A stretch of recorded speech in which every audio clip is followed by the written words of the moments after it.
Vamos, hermanos, continuamos con nuestra serie de los sermones de la carta a los Efesios. Y este es nuestro sexto sermón. Y quiero invitarles a que abran sus Biblias, la epístola a los Efesios, capítulo 2. Vamos a estar leyendo del versículo 1 al versículo 10. Efesios, capítulo 2, versículos del 1 al 10. ¿Todos lo tienen? Leo para ustedes.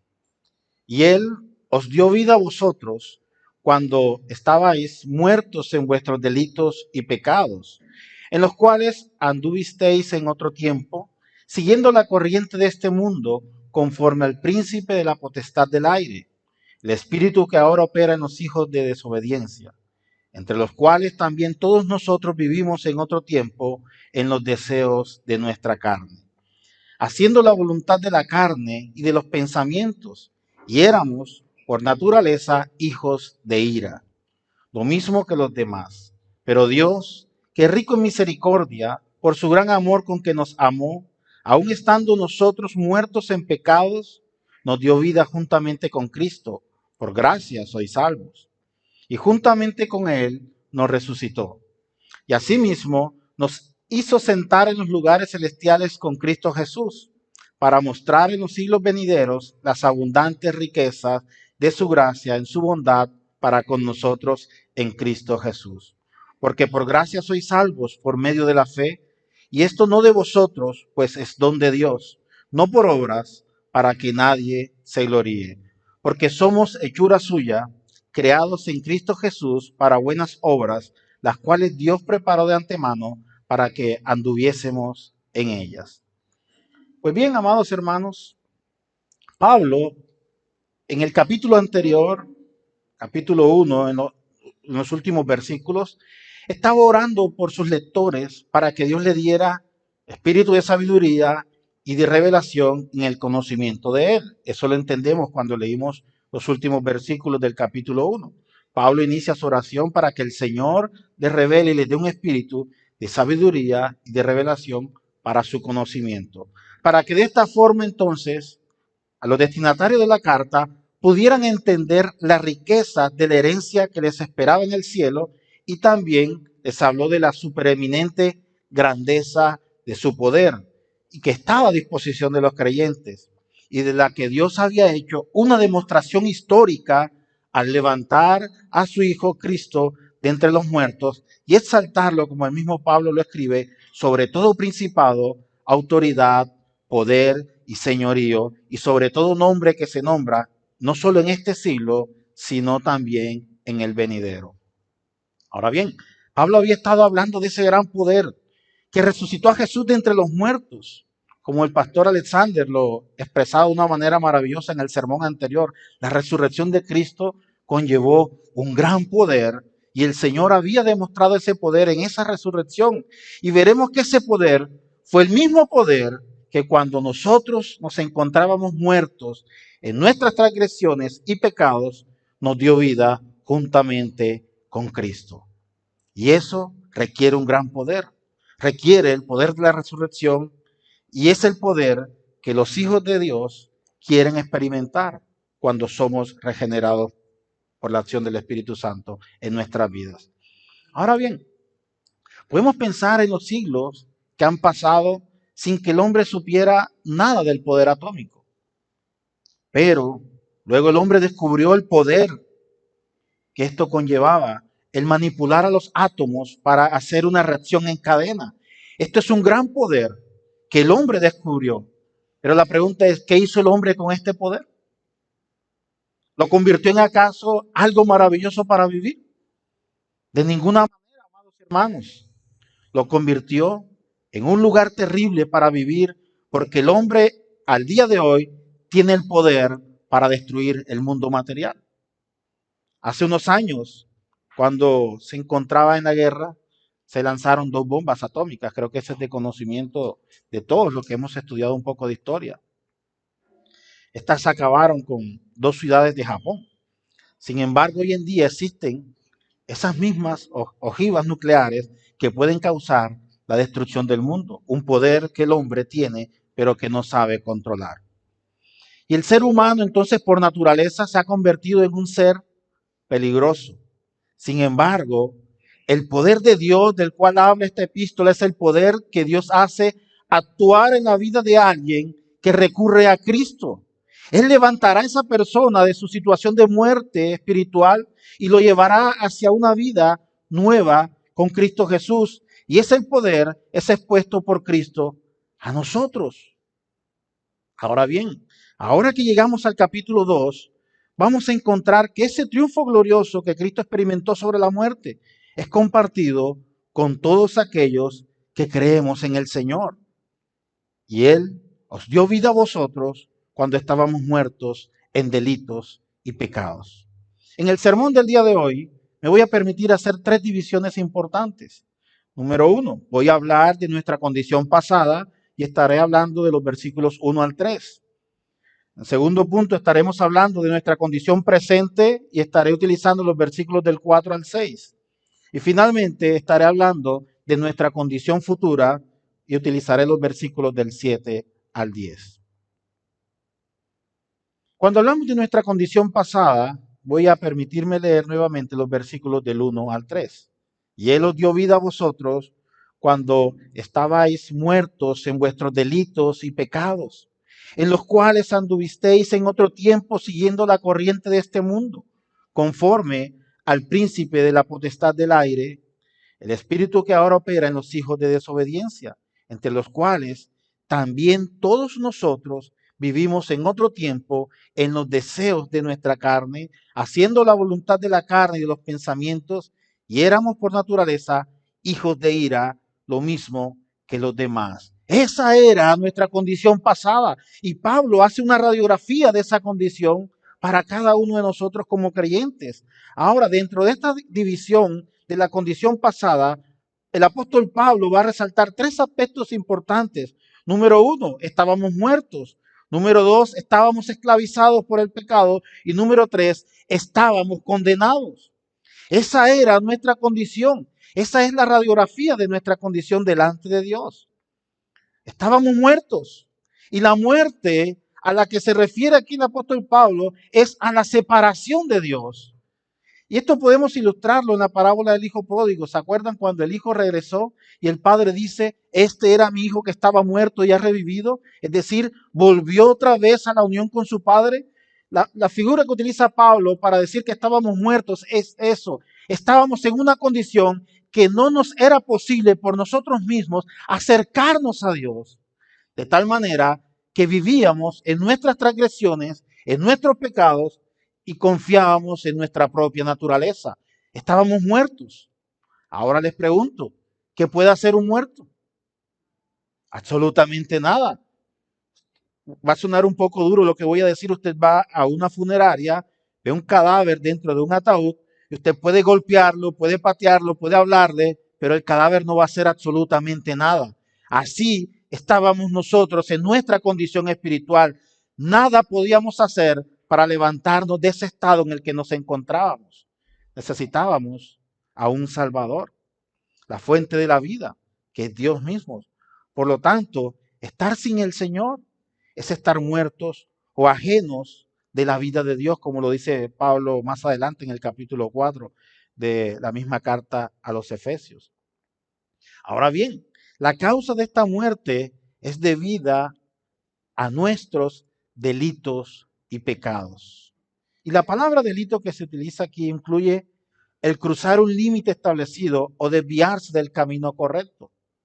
Los que son juristas, los que son abogados, tienen más conocimiento del término delito. Delito es cometer una infracción o ir más allá de lo que legalmente está establecido o desviarse de lo que las normas establecen. Eso es un delito. Y por otro lado, Pablo utiliza también la palabra pecado para reforzar lo que está diciendo, para reforzar la condición en la cual nos encontrábamos antes de que el Señor llegara a nuestro encuentro. Pablo dice pecado, y el pecado tiene que ver con no dar en el blanco, no alcanzar la medida que Cristo ha establecido. Entonces, cuando juntamos estas dos palabras que Pablo utiliza y dice, estábamos o andábamos muertos en nuestros delitos y pecados, vemos que Dios nos ve como rebeldes y como unos fracasados espiritualmente hablando. Claro que sí, por supuesto. Y un diagnóstico como este no es fácil de aceptar, porque derrumba el buen concepto que normalmente tenemos de nosotros mismos. Todos nos consideramos buenos, todos nos creemos buenos, moralmente buenos. Y somos moralmente buenos porque decimos, yo no fumo, yo no tomo, yo no salgo a rumbear, soy un buen esposo, soy un buen hijo, soy un buen padre, soy un buen hermano. Y moralmente nos consideramos buenos.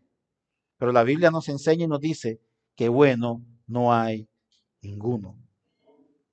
Ahora bien, y cuando vemos que la Biblia nos señala que somos muertos en delitos y pecados, nos da un golpe que es muy difícil de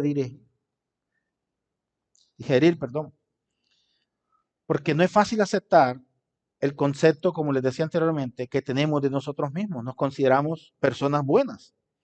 Ahora, cuando miramos a nuestro alrededor, el diagnóstico de Pablo no parece coincidir con la realidad que nos rodea. Por ejemplo, nos resulta difícil pensar que una persona intelectual que tenga una mente despierta, que sea una persona muy brillante, esté muerta. Se nos es difícil pensar que un futbolista o un gran atleta de alto rendimiento o una estrella de cine o una celebridad estén igualmente en la misma condición de muertos. Y tal vez no nos dábamos cuenta también que nosotros nos encontrábamos en esa misma condición, una condición corrupta. Así como el cerdo no se da cuenta de su suciedad en la que anda, nuestra condición era tan degradante que nos habíamos acostumbrado al vómito de nuestras maldades y nos parecía un manjar delicioso. Nos revolcábamos en nuestro pecado, vivíamos como maravillados del pecado y eso nos parecía lo suficientemente bueno para continuar con nuestras vidas. Y observamos entonces a nuestro alrededor a muchos impíos actuar en sus maldades y nos preguntamos, oh, ¿no se da cuenta esta persona de lo horrible que son sus acciones? Y la respuesta es verdaderamente no se da cuenta. ¿Por qué? Porque él piensa que actuar en la forma en que actúa es algo normal. Y así éramos nosotros, amados, antes de ser transformados por la gracia de Dios. Esa era nuestra condición pasada. Así nos encontrábamos nosotros. Y a veces pensábamos en Dios, especialmente cuando nos tocaba atravesar por situaciones de gran dificultad o cuando atravesábamos dolor, cuando atravesábamos dolor por causa de la muerte de un familiar o atravesábamos dolor por causa de la enfermedad de alguien muy cercano a nosotros o inclusive cuando atravesábamos dolor por nosotros mismos. Ahí era cuando nos acordábamos de Dios y buscábamos a Dios y creíamos que lo hacíamos arrepentidos. Pero no, lo que hacíamos era acallar nuestra conciencia para aliviar el dolor por el cual estábamos atravesando. Estábamos tratando era de hallar una solución a nuestros problemas y seguíamos revolcándonos en nuestros pecados. Y buscábamos a Dios para colocar el consuelo a nuestras almas. Y quizás el Señor en su providencia nos daba la solución a lo que andábamos buscando. Y después de cierto tiempo, ¿qué pasaba con nuestras vidas?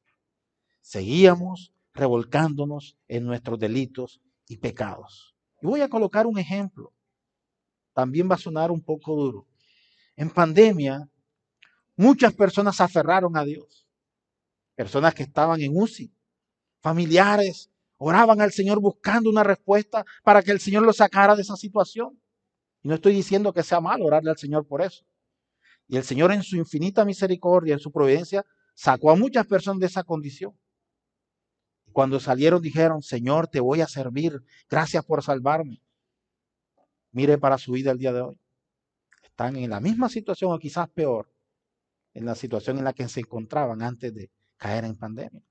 ¿Por qué? Porque la condición natural del hombre de pecado es eso, revolcarse en sus delitos y pecados. Pero la esfera más importante del ser humano y a la que Dios se refiere en su diagnóstico no es el cuerpo, ni la mente, ni la personalidad, sino su espíritu. Y aquí tenemos que recordar una vez más las palabras que el mismo Señor nos dijo a través del profeta Isaías. Voy a leer para ustedes Isaías 59:2. Vuestras iniquidades han hecho división entre vosotros y vuestro Dios, y vuestros pecados han hecho ocultar de vosotros su rostro para no oír. Es decir, el pecado inevitablemente nos conlleva a la muerte. Parecen vivos, pero podríamos decir que son muertos vivientes, que son zombies. Sí conocen el término de zombies, ¿verdad? ¿Han visto algunas películas de zombies? Voy a hacer un paréntesis. Los zombies son infectados por una bacteria, son mordidos por otros que son infectados, mueren. Luego se despiertan, ya no tienen control de sus mismos cuerpos, sino que andan buscando a otros para morderles e infectarles. De la misma manera, nosotros éramos esos zombies, estábamos muertos en delitos y pecados y no procurábamos buscar a Dios ni nada por el estilo, sino que en esa condición contaminábamos a los demás y los demás eran infectados por causa del pecado y seguíamos pecando deliberadamente. Pero el Señor, que rico en misericordia, nos amó y nos sacó de esa condición y nos trajo de muerte a vida. Ahora bien, y si queremos nosotros buscar una solución adecuada para nuestro problema espiritual, es necesario que previamente tomemos conciencia de la tragedia de la humanidad caída. El ser humano fue creado por Dios y para Dios, pero ahora el ser humano está intentando vivir sin Dios y esto no es posible, amados hermanos. Nuestra condición pasada era esa, vivir en nuestros delitos, en nuestros pecados, revolcándonos en nuestros pecados. Por la presencia del pecado en el hombre no regenerado, cada uno se ha dado muerte a sí mismo, porque la muerte es el resultado y producto de ese pecado. La esfera propia y natural en que se desenvuelve el pecador es un hombre de pecado. El pecado reinó produciendo la muerte, lo dice Pablo en Romanos capítulo 5. Y a causa de la introducción del pecado en el primer hombre, como una herencia, por decirlo de alguna manera, de genética espiritual, pasó al resto de los hombres que estaban en Adán. Y no solo como nuestra cabeza federal de la raza caída, sino como transmisor espiritual dentro de la, por decirlo de esa manera, de la genética biológica de quienes proceden de él. Pablo lo amplía en el capítulo 5 del libro de Romanos. Y nadie, absolutamente nadie, amados hermanos, puede evitar la condición de muerte espiritual. Pablo lo resalta en Romanos capítulo 6, versículo 23, porque la paga del pecado es la muerte en todos los aspectos. Y el estado de muerte espiritual es común a todos los hombres. Es decir, el hombre nace ya estando en ese estado de muerte espiritual y permanecerá en ese estado mientras no reciba la vida eterna, que es la vida natural de Dios, por la unión vital que hace el Señor o que hace el Señor o que permite el Señor que nosotros nos unamos a Cristo. Él nos comunica la vida y entonces nos levanta de la muerte espiritual en la que estábamos y nos da vida juntamente con Él. Ahora, recordemos, somos resucitados, somos sepultados, crucificados juntamente con Cristo, pero también somos levantados juntamente con Cristo. Y eso por el poder que Dios tiene para actuar en la vida de cada uno de nosotros. Como creyentes no debemos olvidar la condición espiritual desde la que Dios nos alcanzó para darnos la bendición inmerecida de su gracia. Ahora bien, les decía, esa era nuestra condición pasada. Y les decía que en esa condición pasada nosotros estábamos muertos, estábamos esclavizados y estábamos condenados. Ahora veamos por qué decimos que estábamos esclavizados. Ahora bien, cuando Pablo dice que andábamos en nuestros delitos y pecados,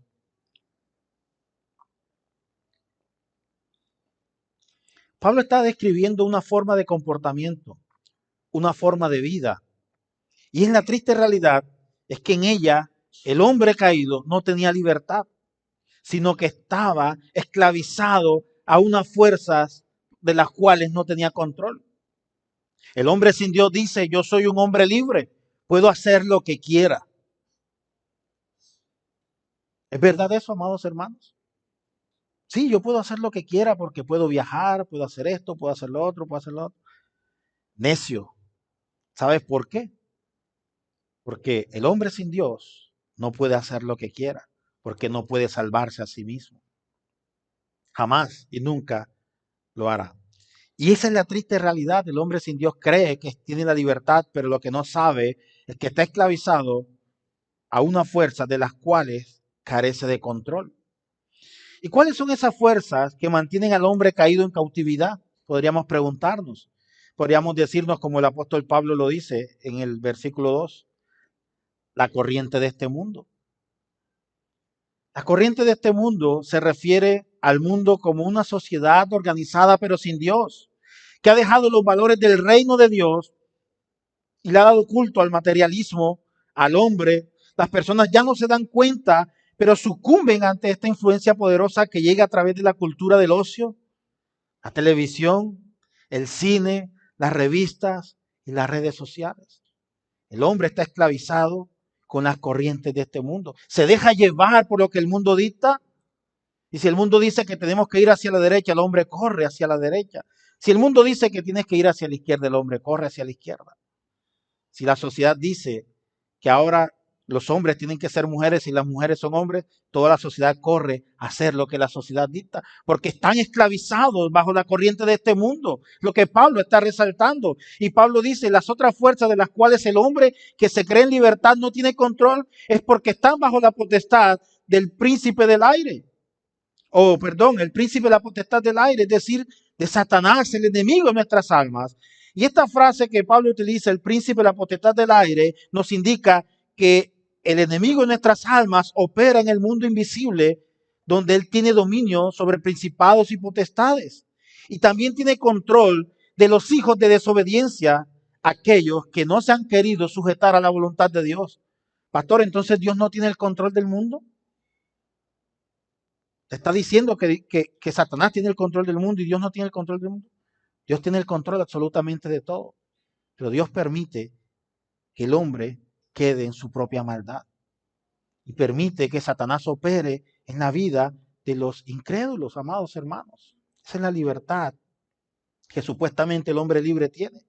Ahora bien, Pablo continúa en el versículo 3 del capítulo diciendo, también vosotros estamos esclavizados bajo los deseos de nuestra carne. Y por supuesto, amados hermanos, en este contexto, si miramos el contexto de carne, se refiere a la naturaleza humana caída. Ahora bien, no debemos pensar que algunos deseos de nuestro cuerpo, como el comer, el dormir u otras cosas, sean pecaminosas en sí mismas. Todos dormimos, ¿o no? ¿Quiénes no duermen acá? Todos comemos, ¿o no? Creo que la mayoría comemos, desayunamos, almorzamos, cenamos y quizás alguna entre comidas una merienda. Dormimos cuando estamos cansados. Ahora, eso no quiere decir que esos sean los deseos de la carne. Pero si esas cosas las llevamos a exceso, sí se van a convertir en deseos de la carne. Por ejemplo, el dormir mucho va a producir pereza. El comer mucho va a producir glotonería, sobrepeso, obesidad, en fin, cosas que Dios ha preparado para el bien del ser humano se convertirán finalmente en deseos de la carne cuando no son controladas debidamente. Ahora bien, pero por nuestra naturaleza caída, eh, los deseos de la carne de los que Pablo habla aquí es los deseos espirituales que gobiernan a nuestro cuerpo.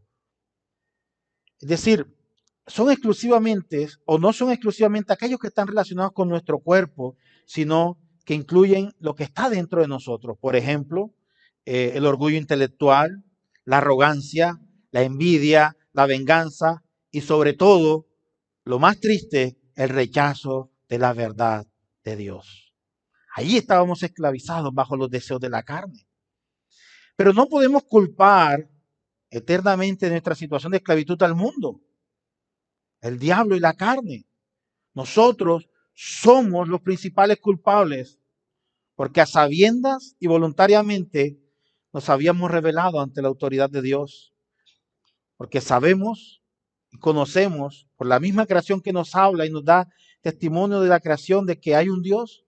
Nosotros, por nuestra propia naturaleza, decidimos rebelarnos contra Dios y convertirnos en hijos de desobediencia, porque no obedecemos lo que Dios ha establecido, sino que obedecemos lo que dicte nuestro corazón o lo que queramos hacer nosotros mismos.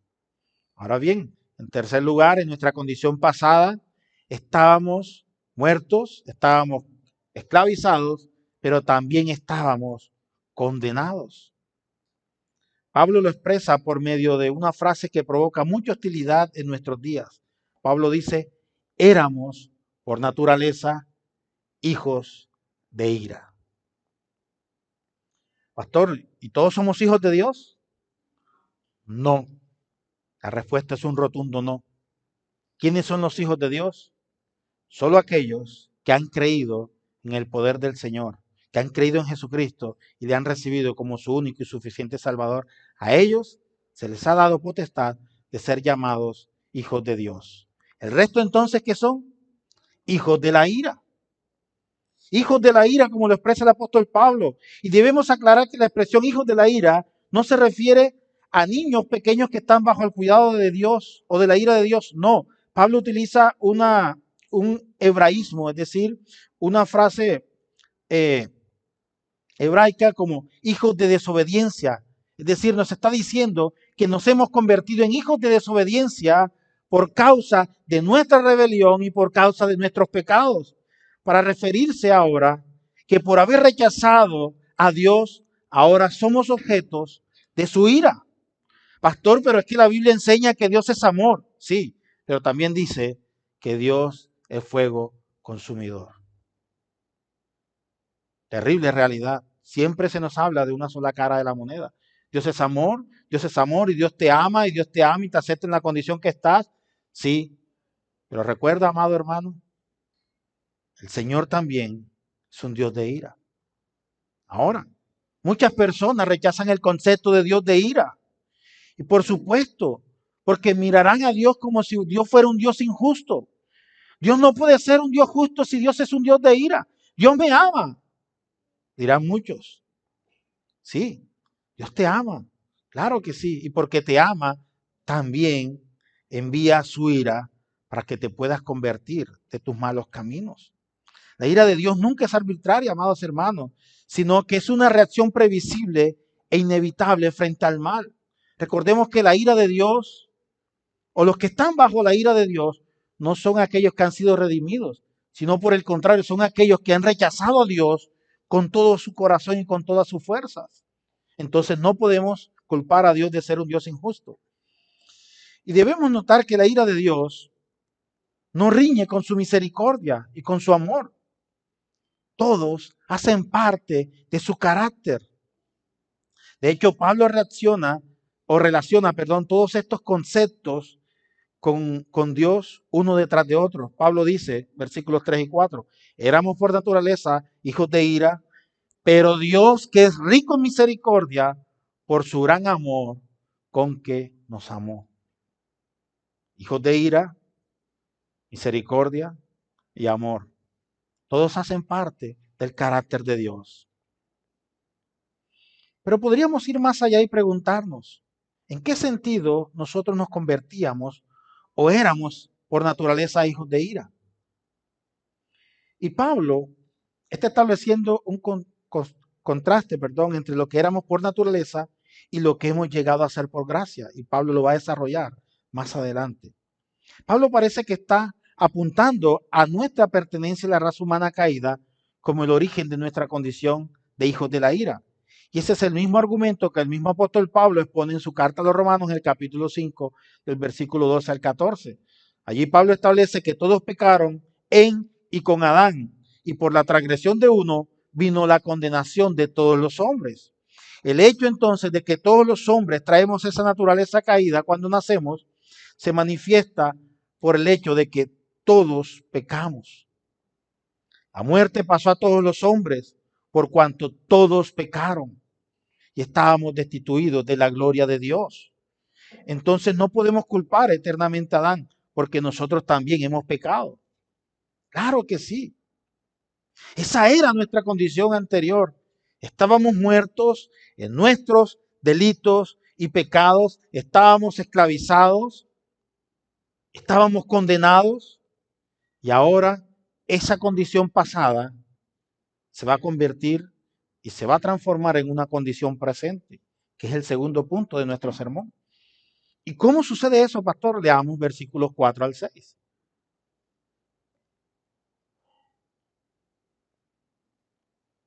Pablo hace una radiografía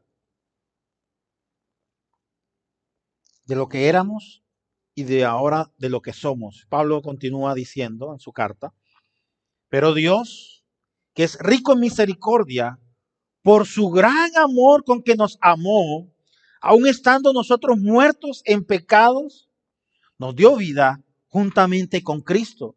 Ahora, por gracia sois salvos. Y juntamente con Él nos resucitó y asimismo nos hizo sentar en los lugares celestiales con Cristo Jesús. ¡Qué maravilla, amados hermanos!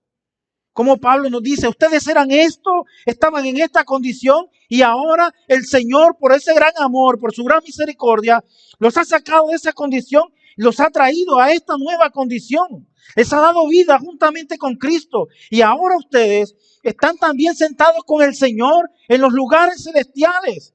¡Qué gran, maravillosa noticia! Pero todo eso, no por nosotros, por gracia sois salvos. Por la gracia de Dios, amados hermanos, que actúa o que actúa en nosotros para traernos y cambiarnos de esa vieja naturaleza y traernos a la nueva condición con Cristo. Y en medio de esa condición desesperada que el hombre enfrenta por la naturaleza caída, Dios interviene para revertir nuestra situación. Dios, que es rico en misericordia, por su gran amor con que nos amó, aun estando nosotros muertos en pecados, nos dio vida juntamente con Cristo. Amados, estábamos muertos y ahora hemos resucitado con Cristo. Y aquí surge una pregunta. ¿Fue por nuestra propia acción? ¿Fuimos nosotros los que intervenimos en esa acción salvífica? La respuesta es no. En ninguna manera. No hay nada que usted haya aportado para su salvación. ¿Sabe qué fue lo único que usted aportó para su salvación? Sus pecados. El resto absolutamente nada. Usted no puede, ni pudo hacer absolutamente nada para cambiar esa naturaleza. Ahora bien, la salvación es una manifestación de la misericordia divina de Dios. Misericordia entonces es esa expresión y acción de la actividad divina frente a la miseria humana en la cual nos encontrábamos. Éramos miserables espiritualmente hablando. Estábamos revolcándonos en nuestros pecados. Así como el cerdo se revuelca en el fango, así nos revolcábamos nosotros en nuestros pecados y nos parecía algo natural. Respirábamos o emanábamos o expelíamos pecado. Eso era nuestro olor fragante, el pecado. Pero solo puede existir misericordia cuando hay un miserable. Y en ese caso los miserables éramos nosotros, espiritualmente hablando. Éramos miserables delante de Dios. Era la condición en la cual nos encontrábamos. Amados hermanos, éramos unos pobres miserables. No entiendo entonces cómo hoy en día no se predica a Cristo ni la condición en la cual el hombre se encuentra ante el mundo, sino que se predica Dios es amor, Dios te ama, Dios te levanta, sí. Pero para que eso ocurra, amados hermanos, debemos reconocer que vivíamos en una condición miserable. Estábamos en bancarrota espiritual. No había nada, absolutamente nada que pudiéramos hacer para salvarnos. Dios, sin exigencia alguna, ama al caído, pecaminoso, rebelde y necesitado. Claro que sí. Dios ama al muerto en sus delitos y pecados. Pastor, pero usted dice, sí, claro. Porque entonces, ¿cómo nos amó? ¿Cómo nos cambió? Porque nos amó. Nos amó el Señor. Nos amó y nos saca de esa condición en la cual nos encontrábamos. Pero por amor a su propio nombre. Y no que haya visto algo en nosotros. Absolutamente nada, porque si Dios hubiera visto algo en nosotros, de seguro que ni siquiera envía a su Hijo a morir en la cruz por nosotros. Dios lo envió por su propio amor. Ahora bien, cuando estamos muertos en delitos y pecados, en nuestra propia condición, estábamos apartados de Dios. Éramos acreedores de la ira de Dios y merecíamos el castigo eterno de Dios. Pero Pablo resalta y dice que Dios, que es rico en misericordia, por su gran amor con que nos amó, aún nosotros estando en esa condición, muertos en pecados, nos dio vida juntamente con Cristo. Y esto hace porque Él es rico en misericordia. Voy a ilustrarlo de una manera, sé que no es la mejor ilustración porque no podemos ilustrar lo que Dios hace, pero es como para entender un poco el concepto, el estado de bancarrota espiritual en el que nos encontrábamos. Imagínese que usted o nosotros nos encontramos frente a un tribunal y somos culpables de haber cometido un delito, de transgredir las normas que se habían establecido. Y nos presentamos delante del juez. El juez dicta sentencia y dice, te he condenado a la cárcel o a cadena perpetua, pero también te he condenado para que pagues, para resarcir los daños que hiciste, y la multa son 10 millones de dólares. ¿De dónde sacamos ese dinero? El hombre delante del juez se tira de rodillas preocupado porque no tiene la forma de pagar. El juez, estando en su condición, se baja del estrado, se quita la túnica que lo enviste como juez y se coloca frente al estrado y dice, yo pago por él. Y saca y expide un cheque por 10 millones de dólares y lo presenta ante el estrado. Nuevamente se da vuelta, se sube al estrado, se coloca su túnica y dice, ha sido pagada la deuda, puedes irte, estás en libertad. Es una forma de expresar lo que Dios ha hecho con nosotros, amados hermanos. Nos encontrábamos como ese hombre en esa condición, muertos. No teníamos forma de pagar. Y Dios en su infinita misericordia, por el amor con que nos amó, envió a su Hijo Jesucristo a pagar la deuda que usted y yo no podíamos pagar. Entonces nos trae de muerte a vida porque nos amó. Y Dios en su infinita misericordia, en su infinita compasión, tuvo misericordia de nosotros porque nos amó. Y aquí vemos entonces el cambio radical con respecto a los 3 primeros versículos del capítulo. Estábamos muertos en delitos y pecados, estábamos esclavizados bajo las corrientes de este mundo, pero ahora Pablo nos dice que el Señor en esa condición en la que estábamos nos amó de tal manera que ahora nos da vida juntamente con Cristo Jesús. Amados hermanos, y si eso no es mérito suficiente para que nosotros glorifiquemos el nombre del Señor, entonces déjeme decirle que usted está en el lugar equivocado. Porque no había absolutamente nada que pudiéramos hacer para ser rescatados de esa condición en la cual nos encontrábamos. Recordemos, el ser humano es un fracaso total, es incapaz de salvarse a sí mismo, pero el Señor interviene en escena, cambia de muerte o cambia nuestra condición de muerte a vida. Y Él tiene compasión de nosotros.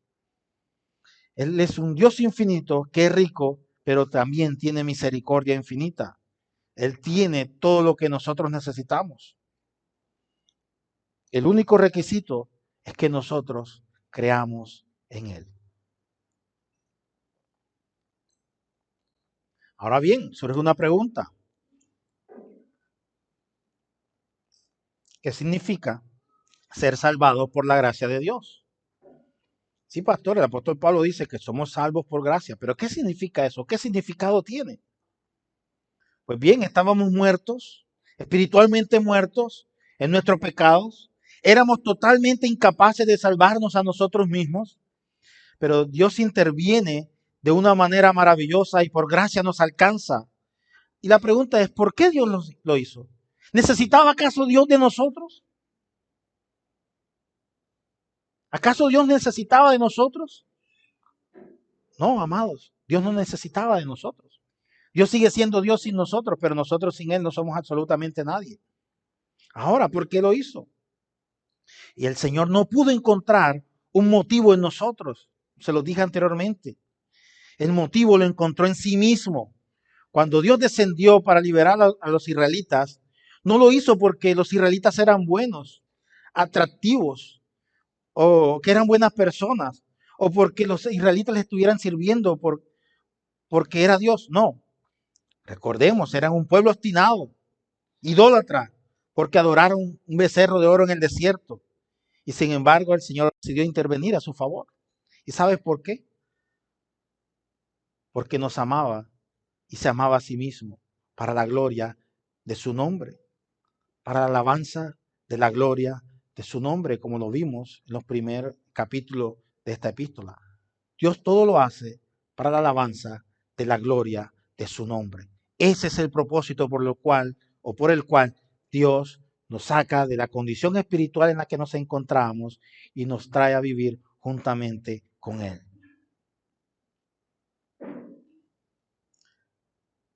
Sin embargo, a pesar de que Dios nos ama, el Señor nos salva por su misericordia y por su gracia. Ahora bien, ¿qué ha hecho Dios entonces en esta nueva condición? Pablo lo refiere y dice, por gracia sois salvos. ¿Y en qué consistía esa salvación? Pablo describe la salvación en términos de nuestra unión con Cristo. Pablo dice, versículo 5, Él nos dio vida juntamente con Cristo. Como se lo he explicado anteriormente, estábamos en esa condición, muertos. Por lo tanto, éramos incapaces de salvarnos a nosotros mismos. No había ninguna obra que pudiéramos hacer con nuestras propias manos, ningún mérito que nos ayudara a obtener la salvación. Todo lo recibimos como un favor inmerecido de parte de Dios, por la fe. Y no hay lugar para ninguna glorificación humana. Toda la gloria le corresponde al Señor. A Él sea la gloria eterna por siempre y para siempre. No hay nada de que el hombre se pueda gloriar. Lo único que el hombre puede gloriarse es de sus propios pecados. Del resto no puede gloriarse absolutamente de nada. Y Pablo prosigue en el versículo 6. Y juntamente con Él nos resucitó. Lo asombroso es que Pablo no está escribiendo únicamente acerca de Cristo, sino que nos está describiendo a nosotros también. Pablo dice que Él nos resucitó, nos levantó y nos sentó a nosotros con Cristo. Es nuestra unión con Cristo. Y es fundamental entonces darle importancia al hecho de que todos estos beneficios los recibimos en virtud de nuestra unión con Cristo. Es decir, por el sacrificio de Cristo en la cruz del Calvario. Si Cristo no hubiera muerto y no hubiera resucitado, en vana sería nuestra fe.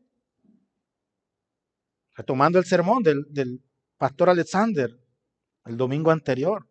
Si Cristo no hubiera resucitado, entonces, ¿en qué creeríamos? El Señor resucitó para ahora nosotros ser resucitados juntamente con Cristo y unirnos a Cristo y formar un solo cuerpo. Ahora formamos parte del cuerpo universal, que es la iglesia universal. Cristo es la cabeza y nosotros somos el cuerpo. Ahora, tal vez en este momento podemos añadir que Pablo comienza a describir esta unión a partir de nuestra resurrección con Cristo. Es decir, si nosotros morimos con Cristo, entonces resucitamos con Cristo. Ahora bien, como lo dice el apóstol Pablo en su epístola a los Gálatas también, con Cristo estoy juntamente crucificado, ya no vivo yo, mas Cristo vive en mí. Los que son de Cristo han crucificado la carne con sus pasiones y sus deseos. Y Pablo continúa diciendo, ahora, nos unimos con Cristo, nos resucitamos con Cristo, pero nos hizo sentar en lugares celestiales con Cristo Jesús. Y solamente podemos disfrutar de esos beneficios cuando hemos sido regenerados, transformados, cuando hemos sido sacados de la inmundicia en la que nos encontramos y traídos a los pies de Cristo. Ahora sí, el hombre puede disfrutar de toda la plenitud de Cristo en su vida. Y la plenitud de Cristo no se refiere a las cosas materiales. La plenitud de vivir en Cristo es saber que Cristo está con nosotros todos los días de nuestra vida. Aún en los momentos más oscuros y más difíciles de nuestra vida, allí está el Señor, dándonos consuelo y aliento, porque Él dijo que estaría con nosotros todos los días hasta el fin del mundo. Ahora el creyente puede entonces entender que enfrentar una vida de sufrimiento es gracias a Cristo, porque no la enfrenta a Él, sino que el Señor nos da la fortaleza para seguir adelante. Utilizando las palabras del apóstol Pablo, ahora sí, todo lo puedo en Cristo que me fortalece. Y no es poderlo como, y disculpen, en algunos automóviles escriben Filipenses 4:13, todo lo puedo en Cristo que me fortalece. Ah, que conseguí la casa porque todo lo puedo en Cristo que me fortalece. Ah, que conseguí esto porque todo lo puedo en Cristo. No, todo lo puedo en Cristo que me fortalece. Es que todo, amados hermanos, lo podemos soportar porque Cristo nos da la fortaleza para seguir adelante, para seguir confiando en su providencia y en su voluntad. Eso es lo que realmente significa todo lo puedo en Cristo que me fortalece. Ahora bien, la gracia de los cielos llena nuestros corazones. Su poder nos capacita para ser más que vencedores. Y es a los cielos, amados hermanos, que nuestros pensamientos apuntan y a nuestras oraciones ascienden. Porque estamos como pasajeros en este mundo. Pero un día estaremos cara a cara con nuestro Señor. Y allí es donde nuestros pensamientos deben apuntar. ¿De qué le vale al hombre ganar el mundo entero si pierde su alma? Absolutamente de nada. Entonces debemos apuntar, amados hermanos, a nuestra eternidad con Cristo. Esto nos lleva a nuestro tercer y último punto en nuestro sermón de esta mañana, y es nuestra condición futura. Hablamos de nuestra condición pasada, lo que éramos, nuestra condición presente, lo que somos, lo que Dios ha hecho con nosotros. Es decir, antes, recapitulando, en la condición pasada estábamos muertos, delitos y pecados, estábamos condenados, esclavizados. Nuestra condición presente, el Señor nos saca de esa condición y nos da vida juntamente con Él, nos resucita y nos hace ir a los lugares celestiales juntamente con Cristo. Y en nuestra condición futura, Pablo va a decir lo siguiente en los versículos del 7 al 10. El Señor hizo todas esas cosas para mostrar en los siglos venideros las abundantes riquezas de su gracia en su bondad para con nosotros nuevamente en Cristo Jesús. Porque por gracia sois salvos por medio de la fe, y añade, y esto no de vosotros, pues es don de Dios. Y añade Pablo, no por obras, para que nadie se gloríe, porque somos hechura suya, creados en Cristo Jesús para buenas obras, las cuales Dios preparó de antemano para que anduviésemos en ellas. Y Pablo va a resaltar varias cosas acá en estos últimos tres versículos del capítulo, estos últimos tres versículos de la primera parte, versículos 7 al 10. Pablo va a resaltar primero que el Señor hizo todas esas cosas para mostrar en los siglos venideros las abundantes riquezas de la gracia y de su bondad en nosotros a través de Cristo. Segundo, Pablo nos va a resaltar que ahora somos salvos por la gracia de Dios, que esa gracia proviene por medio de la fe y que esa fe no proviene del corazón del hombre, sino que es un don puesto por Dios en el corazón del hombre. Es decir, nosotros no podemos buscar a Dios por nuestra propia condición, a menos que Dios haya colocado en nuestros corazones el deseo de buscarle. Pues bien, entendemos esa parte. Luego Pablo dice, y no por obras, para que nadie se gloríe. Es decir, por muchas obras que hagamos para salvación, jamás obtendremos salvación. Sino que al ser hechura del Señor, creados por Cristo, ahora andamos en buenas obras. Hacemos buenas obras porque reflejamos el carácter de Cristo en nuestras vidas. Y esas buenas obras el Señor las preparó de antemano para que nosotros, los que hemos sido redimidos, transformados, andemos en sus buenas obras. Ahora bien, podríamos preguntarnos, pastor, ¿y entonces por qué el Señor hizo todo lo anterior? Y por eso Pablo añade y nos dice que el Señor nos salvó a fin de mostrar en los siglos venideros las abundantes riquezas de su gracia. ¿Y esto para qué es? Para la gloria de Dios. Para la gloria de Dios. Dios muestra las abundantes riquezas de su gracia, no para nosotros, sino para su propia gloria. para la gloria de Dios. Recordemos para qué fue creado el hombre. ¿Para qué fue creado el hombre? El hombre fue creado para glorificar a Dios y vivir de Él y glorificarle para siempre, pero todo para la gloria de Dios. Ahora bien, cuando Dios levantó y exaltó a su Hijo, demostró la supereminente grandeza de su poder. Efesios 1:19. Pero cuando nos levantó a nosotros, demostró también las abundantes riquezas de su gracia. Ahora somos evidencias vivientes de su bondad que señalan hacia Cristo y lo seguirán haciendo durante toda la eternidad. El Señor nos ha levantado de esa condición para mostrar ahora al mundo entero de que el poder que resucitó a Cristo abunda también en nosotros, los que hemos sido regenerados, para glorificar su nombre. Ahora somos testimonios de la grandeza, de la gloria de Cristo Jesús. Ese es nuestro propósito, mostrar la infinita misericordia y grandeza que Cristo ha hecho en nuestras vidas. ¿Cómo? Nos sacó de la vieja condición, la muerte espiritual, delitos y pecados, y nos ha dado vida para vivir abundantemente de su gracia. Ahora bien, somos evidencia de su bondad y debemos apuntar entonces hacia Cristo. Y el principal anhelo de Dios es su propia gloria. Es por esta razón que el Señor derrama de toda su gracia en toda su incomparable belleza y poder transformador en la vida del hombre.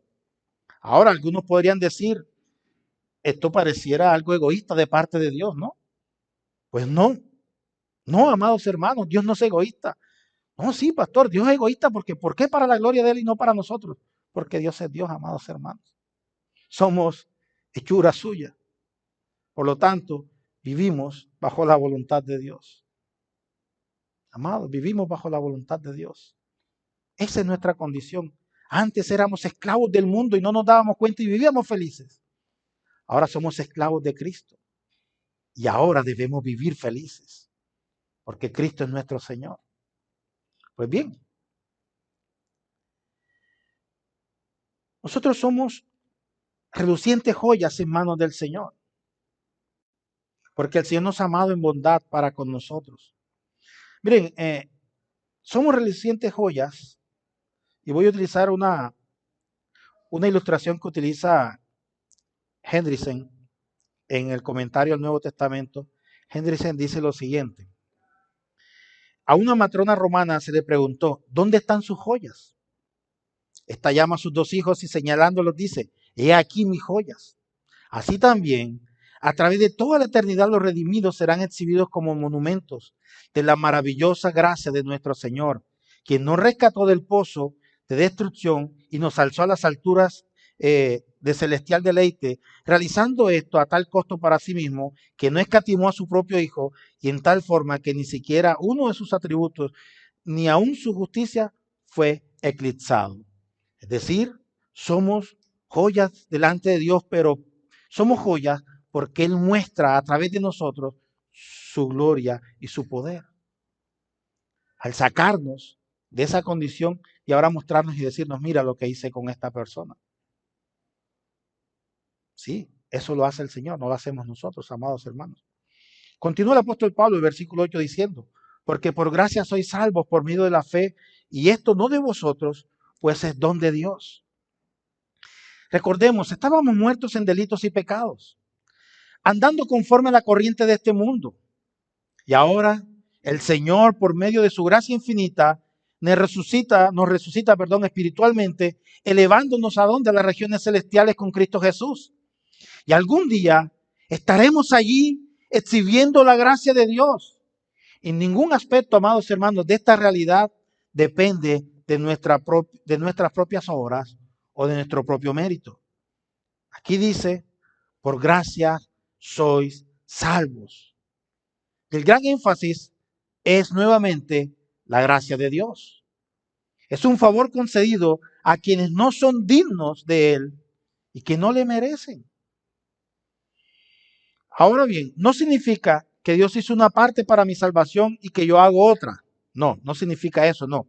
Gracia significa que aún nosotros, estando muertos espiritualmente y vendidos al pecado, No pudimos hacer absolutamente nada para nuestra salvación. Ni siquiera pudimos creer. Dios lo hizo todo a través del Señor. Él pagó el rescate por nuestras vidas por Cristo. Él nos trajo a sí mismo a través de Cristo. Él nos hizo nacer de nuevo a través de Cristo. Él nos santificó y nos justificó por Cristo. Él nos glorifica con Cristo. Y esta gracia es por Cristo, amados hermanos. Y cuán necios somos entonces cuando pensamos que nosotros podemos aportar algo para nuestra salvación. Todo es por Cristo, para Cristo. Porque por Él y para Él fueron hechas todas las cosas, y a Él sea la gloria eterna por siempre, amados hermanos. Y es Cristo quien nos da la fe para creer en sí mismo. Cuando creemos en Cristo, entonces, no es por el esfuerzo de nuestra propia voluntad, es decir, bueno, hoy voy a ejercitar mi fe, voy a buscar fe para creer en Cristo. No, amados hermanos, no funciona de esa manera. El Espíritu Santo obra en nosotros y nos da la fe para que podamos creer en Cristo. Entonces ahora, la fe no es parte de nuestra propia voluntad, sino que es una respuesta de la predicación del Evangelio actuando en el corazón del no creyente. Es decir, cuando el no creyente se confronta con el Evangelio, y entonces reconoce su condición pecaminosa, el Espíritu Santo actúa en él de tal manera que le permite tener fe para que se arrepienta de sus pecados y comience a creer en Cristo Jesús. Y así éramos nosotros. Por eso el apóstol Pablo dice, por gracia sois salvos. Y luego continúa el apóstol Pablo en el versículo 9 diciendo, no por obras, para que nadie se gloríe. La salvación, amados hermanos, no viene del hombre. No hay ninguna obra que podamos hacer para obtener la salvación. La salvación proviene de Dios. Y en ese sentido, la salvación no se inicia por actos humanos, sino que precede o procede enteramente del propósito divino. Por tanto, la salvación no procede de las obras humanas. Y el apóstol Pablo lo deja muy claro. No por obras, no por obras, para que nadie se gloríe. La iglesia tradicional hace lo contrario, anulan el versículo 9 y creen en las obras para salvación. No, tienes que ser bueno, tienes que ser buen padre, buen esposo, buen hijo, tienes que hacer esto, y cuando hagas todo eso, entonces obtendrás la salvación y vivirás una vida de salvación. Qué peligro, amados hermanos, qué tan equivocados estamos llevando a muchas personas a morir por causa del desconocimiento de la palabra de Dios. Ahora bien, no es por obras, no es por obras. Es interesante apreciar que obras está en plural, lo que conlleva un sentido absoluto, es decir, a una comprensión plena de cualquier clase de obra humana. No por obras, es decir, no por obras humanas. Comprenden, por tanto, todas las cosas que el hombre por sí mismo pudiera hacer para obtener salvación. Y Pablo dice, no, no por esas obras, para que nadie diga, es que yo me salvé porque hice esto. Yo maté a 300 filisteos, un ejemplo. Yo destruí 300 altares a Baal. Ahora por eso me gané la salvación. Y Pablo dice, no, un momentico, no es por obra, amados hermanos, para que la gloria no sea suya, sino que es por el Señor, para que la gloria sea para Él. Solo la gracia provisoria de Dios, solo la entrega del Hijo para nuestra salvación, solo el don de la fe salva al hombre. De manera que la única gloria que brota de la obra salvadora proviene única y exclusivamente de Dios. De modo que, como dice la primera carta a los Corintios en el capítulo 1, versículo 31, el que se gloría, gloríese en el Señor, porque fue el Señor quien hizo la obra en nosotros. Y para finalizar, al versículo 10, Pablo continúa diciendo, no por obras para que nadie se gloríe, porque somos hechura suya, creados en Cristo Jesús para buenas obras, las cuales Dios preparó de antemano para que anduviésemos en ellas. Pastor, pero usted acaba de decir anteriormente que no era por obras y ahora nos está diciendo el apóstol Pablo que las obras fueron creadas para que nosotros anduviéramos en ellas. Entonces, ¿cómo compaginamos o cómo armonizamos estos dos versículos? Fácil. Entendiendo que las obras fueron creadas por el Señor de antemano para que nosotros los creyentes anduviéramos en ellas, no para que nosotros hiciéramos obras, sino que las obras fueron creadas de antemano por el Señor para que nosotros anduviéramos en ellas dando gloria a Dios.